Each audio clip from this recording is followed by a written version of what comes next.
warahmatullahi wabarakatuh. Ketemu lagi kita untuk tahun ajaran baru ini. Kita akan membahas materi tentang pendapatan nasional. Wow, apa itu ya? Jadi, di materi ini kita akan membahas materi tentang makro. Materi ini akan kita pecah-pecah karena banyak submaterinya. Apa saja yang kita akan bahas di materi ini? Yang pertama adalah menjelaskan pengertian pendapatan nasional, menjelaskan perhitungan pendapatan nasional dengan 3 metode. Apa itu 3 metode? Dengan pendekatan produksi, dengan pendekatan penerimaan, dan dengan pendekatan pengeluaran.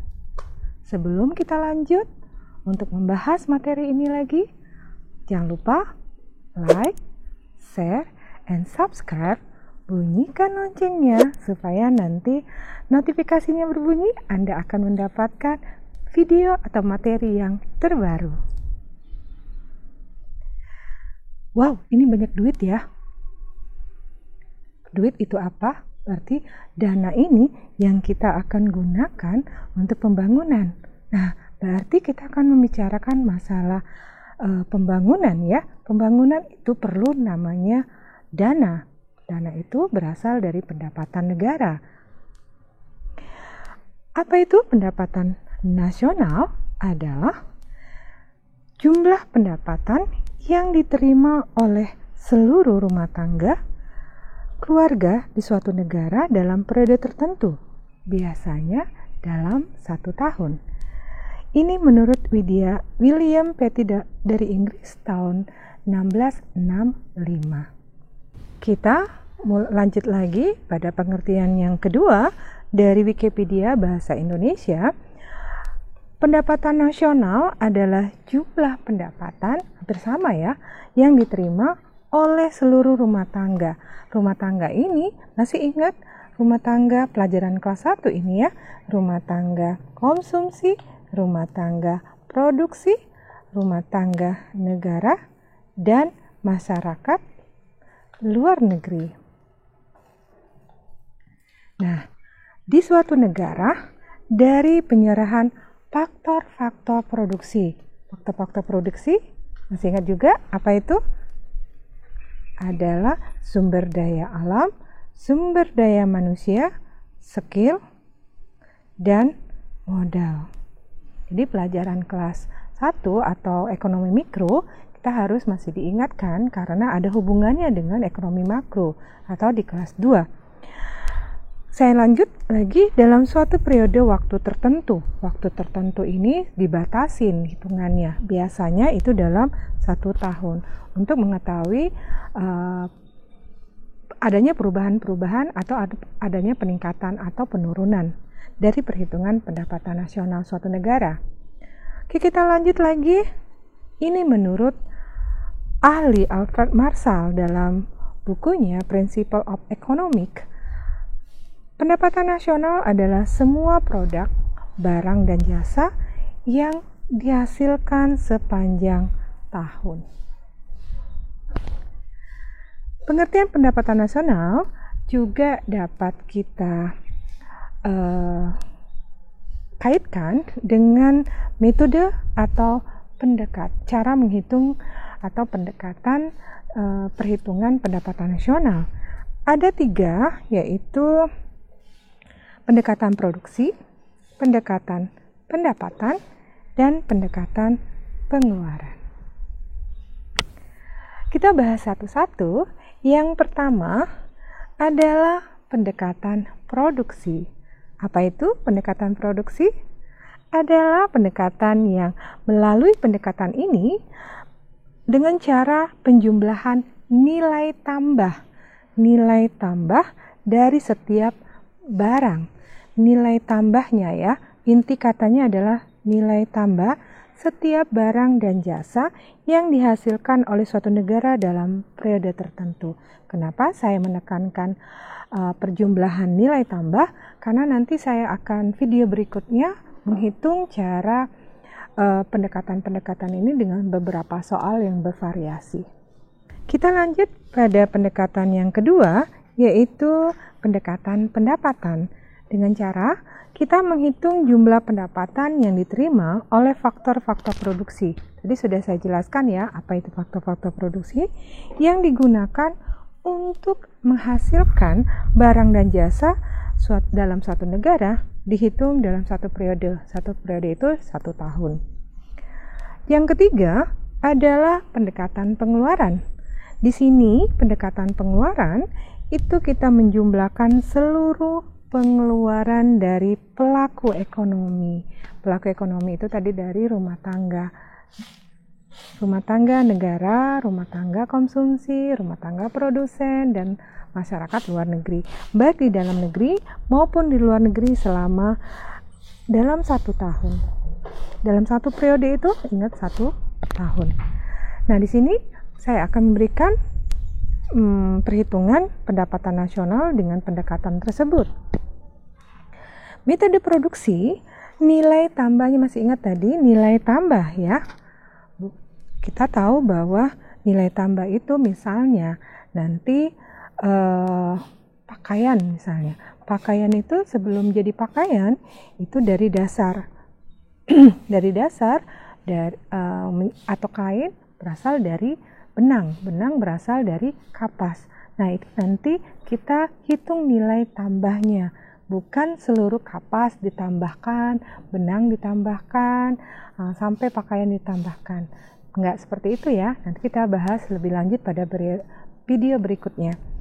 Nah, di sini cara menghitung pendapatan nasionalnya unit 1 dikali dengan harganya. Jadi Q dikali P. Nah, nilai tambahnya itu nilai tambah setiap sektor perekonomian. Sektor perekonomiannya misalnya niaga, industri, perbankan, ya, dan pertambangan. Oke, di sini tambahkan semua sampailah titik-titik, artinya itu ada 9 sektor perekonomian negara. Lanjut, metode yang ketiga adalah metode pendapatan dengan cara menjumlahkan seluruh pendapatan diterima oleh sektor perekonomian dalam waktu tertentu. Nah, yang diterimanya itu dari faktor-faktor produksi, imbalan ya, imbalannya. Kalau sumber daya alam, imbalannya dapatnya dari sewa tanah, maka dari rent. Ini ya. Terus kalau sumber daya manusia, tenaga kerja dapat upah atau WIK nih.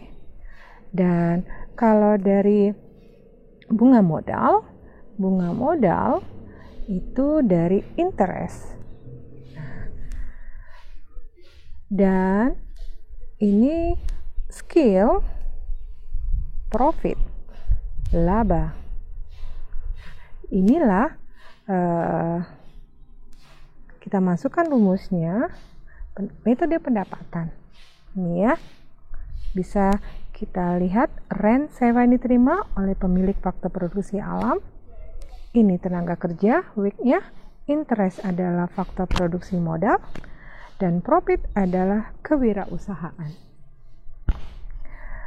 Dan yang ketiga adalah pendekatan pengeluaran. Apa itu? Dengan jumlah pengeluaran yang telah dipakai oleh sektor produksi. Ini berkaitan dengan pelaku ekonomi.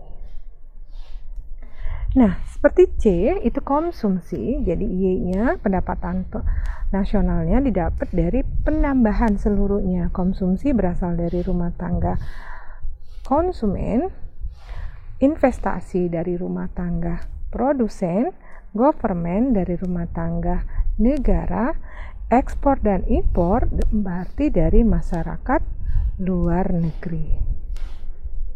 Mudah bukan? Yuk kita cobakan satu saja dulu untuk video ini. Ada 2 ya. Yang pertama, kayaknya baru 1 deh. Ya. Yang pertama adalah di sini ada data-data yang saya berikan Ini umpamanya ya.